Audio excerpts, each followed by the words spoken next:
I think this time up in the monetary metals is going to be different than the bull markets that we've seen before. Gold went from $30 to 200 back in 1975. Gold went from 103 in 1976 to 850 by 1980. Or it went from 260 in 2000 to 2011. It got up to 1920. But then it had big bear markets at it. 50% drops. Okay. Don't expect that this time. I think we're going to probably end up with a sort of crisis globally, not just US. Gold could easily double, if not more, in between now and the end of the year. Get up to 8,000. Why do I say that?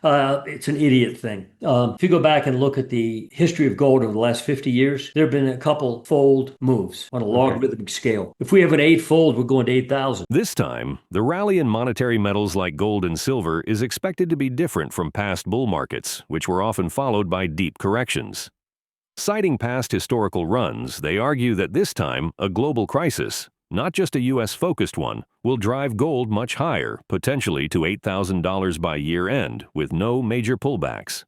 Meanwhile, silver has shown technical strength by retesting its $34 to $35 highs and is now set for a breakout. The expectation is that silver will enter an accelerated phase, possibly reaching $60 to $70 within 2 quarters, doubling its current price and outperforming gold in percentage terms.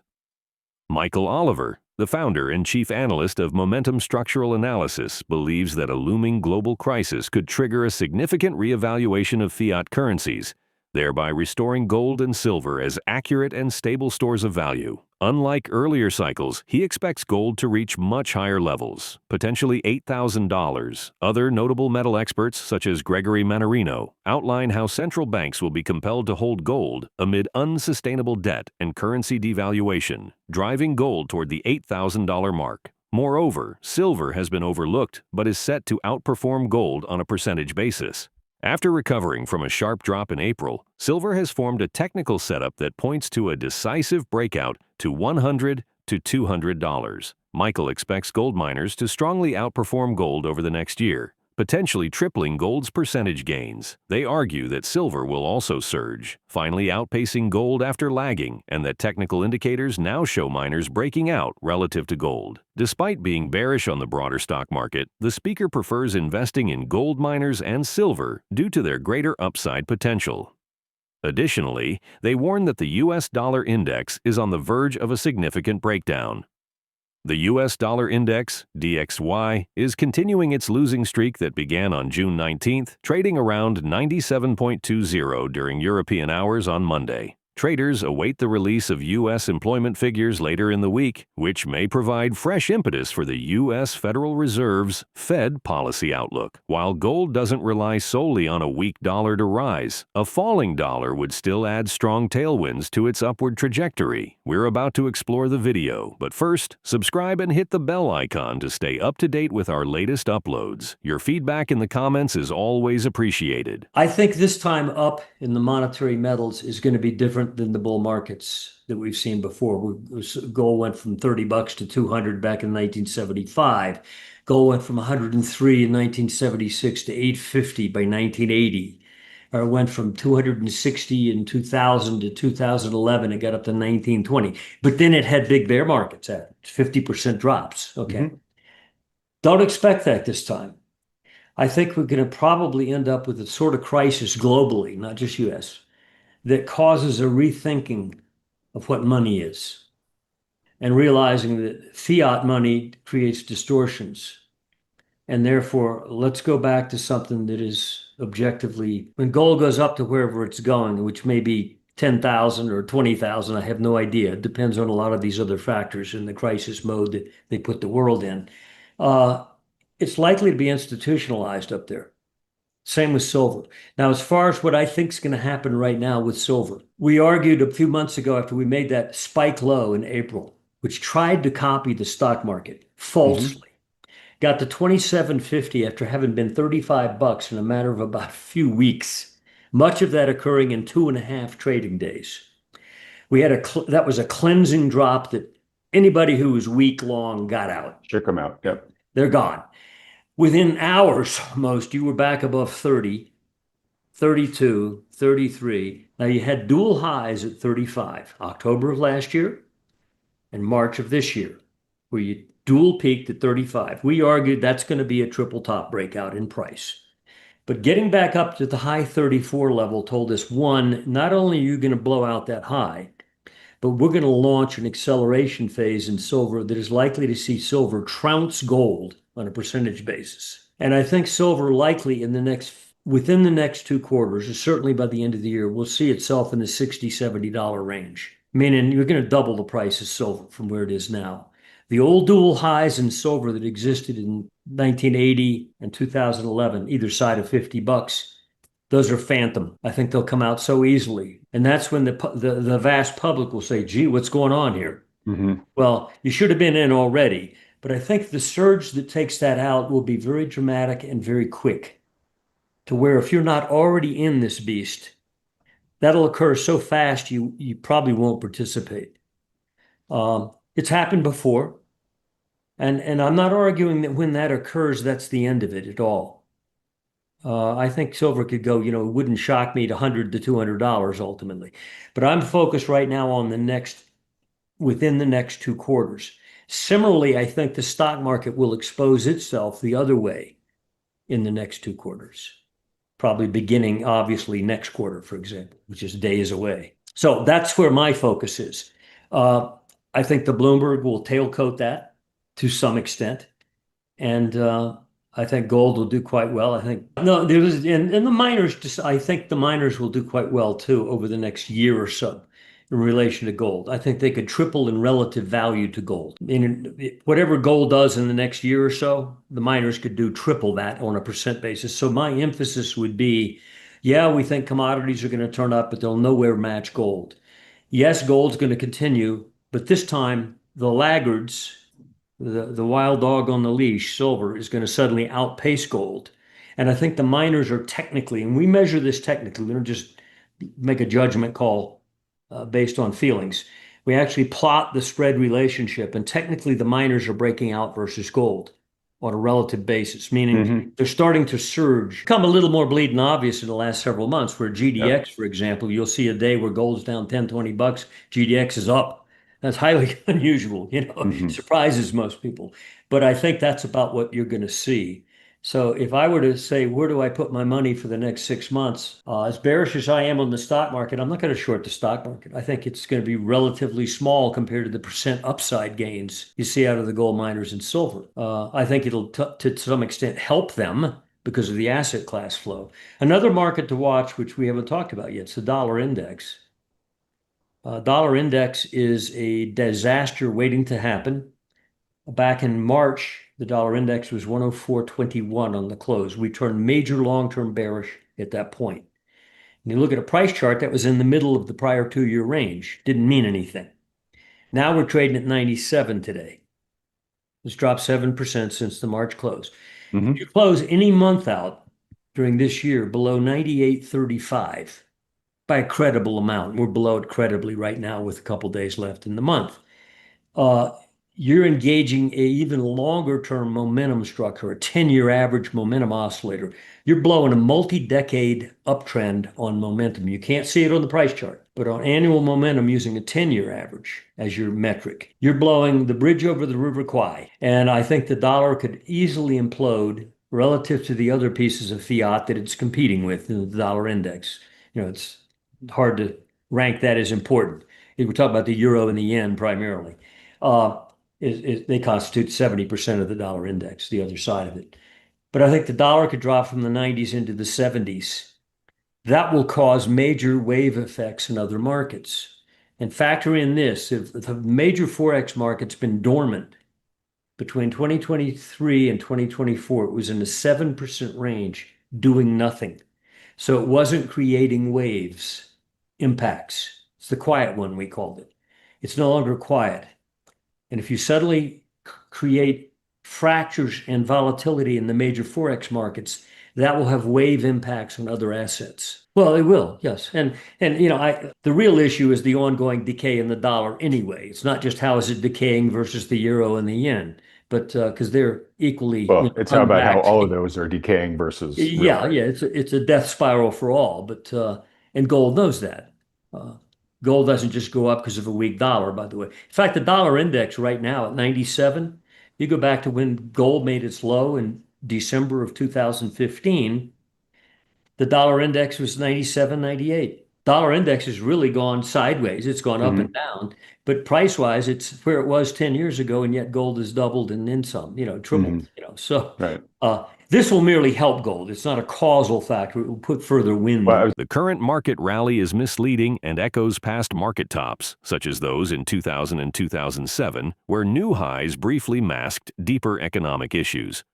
A major bear trend is coming, not just from falling stocks, but from underlying economic weaknesses being exposed, such as mounting corporate debt, credit card strain, and collapsing commercial real estate. Sectors such as the Russell 2000, healthcare, and consumer discretionary are lagging, signaling that the rally is not broad-based. If a downturn coincides with political turbulence, especially if Trump wins, but the economy worsens, civil unrest could erupt, fueled by rising public disillusionment. The speaker emphasizes that history shows rallies can precede steep declines and that this time may be no exception. Michael Oliver argues that Trump's economic approach, particularly tariffs, contradicts free market principles by imposing government control on international trade. They believe the recent surge in the S&P to new highs was a blow-off top, and now the market is showing signs of topping out, much like before the 2008 crash.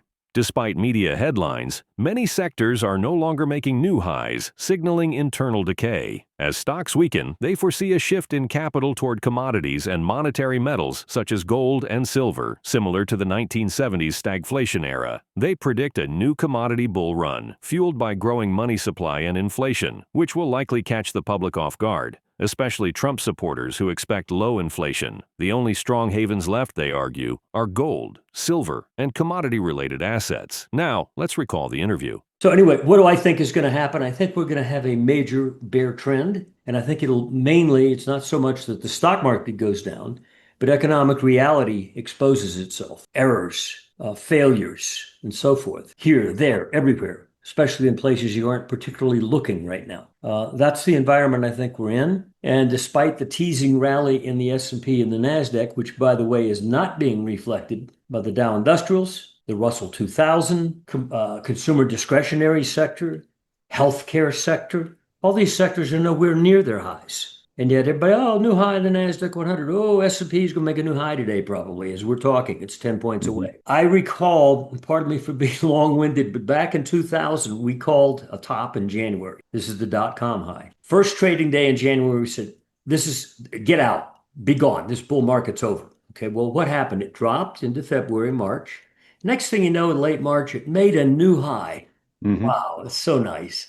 A handful of percentage points. Dropped again, went back up again, made a new high monthly close in August. So 6 months after we said get out, it's still blah, blah, blah, sideways. It took till 2021 and a Fed rate cut to really get it going on the downside. Often stock market tops are doing what they're doing now, teasing you with a comfort zone. I don't think it'll be comfortable when it's over. Sure how deep the market will go. I mean, you could go back and look at history 29 to 32.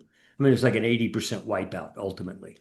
And it began with a crash and then came all the way back up, halfway back up into March of 1930, and then went down slowly for 2 years, but an 80-something% drop. And it took until 1953 to even get back to the nominal price high the Dow saw in 29, not counting the degradation in the money unit. Similar thing happened in 2000, by the way. People think, oh, wow, the stock market made a low in 2002. Great. 2013 for the S&P to finally take out that high, those highs, where the market was a wasteland, really, in a range. Anyway, I think we're headed into that, and I think there'll be real world consequences. And one thing we said about a year ago is we thought, well, if Trump wins, a couple things are likely to happen, but one of them is likely to be uncopacetic in terms of public response. And I mean, the opposition, rather than sitting back on their haunches and waiting for the next election cycle. I suspect if we get economic downturn now that is noticeable to the average Joe, something he thought Trump wouldn't bring on, Trump is going to save the economy. Well, if all of a sudden that doesn't happen, then emotions come into play, sense of uncertainty, And when that happens, and we know people are hurting on their credit card limits and so forth and so on, we know these data points. We know commercial real estate is in a stranglehold right now. In fact, we had the biggest shopping center in the country. I think it was an $800 million default on debt 2, 3 months ago. Wasn't a headline, but it happened. That you can get uncopacetic things in the street as well. Correct. Yeah. In fact, there have been polls done by University of Virginia Department of Politics 2 years ago. It was. They polled both likely Biden voters and likely Trump voters. If the other side wins, is violence justified? And it was an incredibly high percent, like 20-something% on both sides said yes.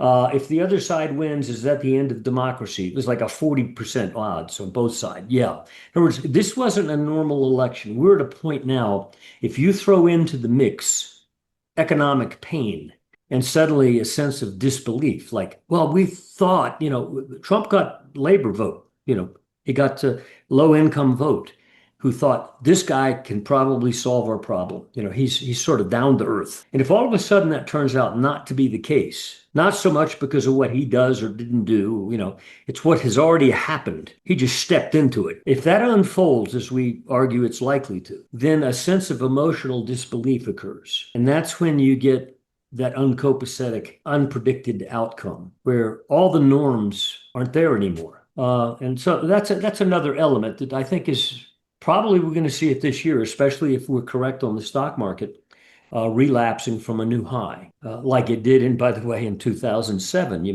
made a peak in May. Where was it? Back at the same price as the 2000 bull market peak, 1550 on the S&P. You dropped from May to August, a hard drop, just like we had January through April. Bernanke during that time denied that there's any problem with the mortgage markets. It's totally controllable, he said. The market turned up in August, September, moved back toward the high.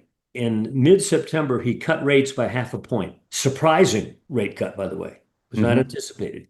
The market shot up for another 3 or 4 weeks into mid-October, taking out both the May high of 2007, just above 1550, and the 2000 high, just above 1550. It got up to 1575, like 1.5% into a new high. Fed rate cuts, everything's going to be great. That was the end of the world. We went to hell for the next 2 years. Yeah. And reality hit. We had a mortgage crisis. Now it's probably not a mortgage crisis so much as it's a corporate debt crisis and other issues. But same story. Don't be teased by a new high. I think you've had your blow off top. I think that occurred in that 23-24 surge that finally took out the 2022 price high. S&P was at 4,800 in early 2022, and then it dropped.